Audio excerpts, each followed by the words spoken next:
pernah mendengar cerita orang yang soleh itu menyesal, padahal dia ahli ibadah, tapi dia menyesal, Pak. Coba kalau kita baca dalam sejarah Rasulullah itu, ada sahabat yang namanya Sa'ban namanya. Nah, ini bulan Sa'ban ya. Kita sudah berada di bulan Sa'ban. Tidak lama lagi kita melakukan ibadah puasa di bulan suci Ramadan. Berdoa kepada Allah agar kita dipertemukan di bulan suci Ramadan, di bulan yang mana di dalamnya penuh ampunan untuk kita bertobat kepada Allah. Jadi Sa'ban itu adalah sahabat Rasulullah yang soleh, sahabat Rasulullah yang luar biasa perjuangannya untuk agama Allah. Ya, ketika Rasulullah ya dalam aktivitas sehari-hari ya, di waktu sholat subuh itu sebelum Rasulullah datang ya, Sa'ban sudah berada di masjid. Ya, itu tiap hari Pak, rutinitas seperti itu. Ternyata jarak rumah Sa'ban itu ke masjid itu luar biasa jauhnya. Pada suatu ketika Rasulullah tidak melihat Sa'ban di suatu subuh gitu ya. Sampai Rasulullah itu menunggu lama untuk menegakkan sholat subuh. Sampai para sahabat pun bertanya waktu itu, kenapa? Ada apa ini? Sudah hampir-hampir terang baru Rasulullah sholat subuh. Sampai selesai sholat subuh, Rasulullah menghadap para sahabat gitu, bertanya, kemana Sa'ban? Ya, dicari tahu oleh para sahabat, ternyata ada berita Sa'ban sudah diwafatkan Allah, sudah meninggal.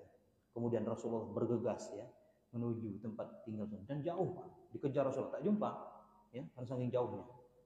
Ternyata jauh perjalanan dia itu dari rumahnya ke masjid untuk sholat subuh bersama Rasulullah ya. Tidak jumpa dia dengan jenazahnya. Kemudian berjumpa kepada keluarganya, diceritakanlah kepada Rasulullah ya tentang perihal Sa'ban menjelang sakaratul maut. Apa yang diucapkan Sa'ban? Ada 3 ucapan yang diucapkan Sa'ban Pak. Yang pertama, kenapa jaraknya hanya segitu? Yang kedua, kenapa hanya setengah? Yang ketiga, kenapa tidak yang baru? Itu diulang-ulangnya sampai keluarganya itu apa maksudnya ini? Bertanya kepada Rasulullah dan Rasulullah tahu jawabannya itu karena Rasulullah juga mengetahui tentang hal-hal yang gaib, dikasih tahu tentang wahyu-wahyu seperti itu Pak ya.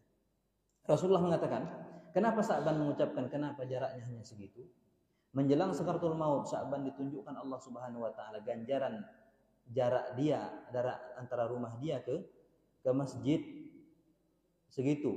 Sa'ban, inilah ganjaranmu ketika engkau berjalan menuju masjid yang menurut kita jauh dan Rasulullah jauh. Ganjarannya segini Sa'ban. Seandainya jaraknya segini ya, maka surganya ini. Dan dia menyesal Pak, kalau tahu lebih jauh lagi katanya ya. Nah, seperti itu. Kalau tahu lebih jauh lagi supaya dapat surga yang lebih mewah lagi begitu. Menyesal dia Pak. Nah, kita sekarang apa yang mau kita sesalkan? Jarak ke masjid kita berapa jengkal kita ke masjid ini cuma gitu kan. Berbeda dengan Sa'ban. Dan jalan kaki pula, kita tadi pakai kereta, pakai sepeda dan sebagainya ya. Berapa orang aja yang jalan kaki tadi. Kemudian apa? Kenapa setengah? Itu apa maksudnya Rasulullah katanya? Ternyata dalam perjalanan Rasulullah SAW menjumpai seorang yang pengemis gitu Pak ya. Kemudian rupanya dia dibekali roti untuk menuju masjid itu ya. Dipatahnya rotinya bagi 2. Nah, setengahnya untuk pengemis, setengahnya untuk dia. Allah tunjukkan ini ganjarannya Pak Sa'ban, kau memberikan setengah roti kepada pengemis itu ya. Seandainya semua roti yang kau berikan ini ganjarannya. Menyesal dia, seharusnya kau berikan semua, kenapa aku potong-potong? Nah, kita begitu juga ya. Nah, masalah mengeluarkan harta begitu juga, termasuk saya juga gitu Pak ya, bukan Bapak aja gitu.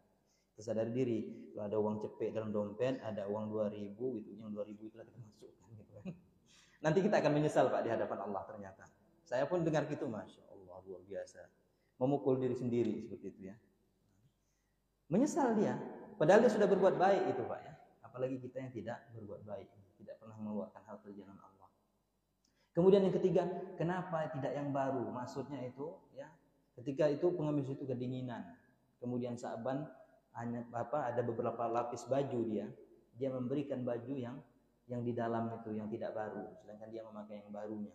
Allah tunjukkan ini dia ganjarannya kau memberikan pakaian kepada pengemis itu. Seandainya pakaianmu yang baru ini surganya. Dan dia juga menyesal, kenapa tidak yang baru, kenapa tidak yang baru. Nah, orang yang melakukan amal soleh saja Pak ya, seperti Sa'ban melakukan perjalanan yang jauh menuju masjid untuk sholat berjamaah, Allah beri ganjaran, tapi ganjarannya kalau lebih panjang lagi perjalanannya akan besar. Nanti begitulah penghuni surga itu akan menyesal ya.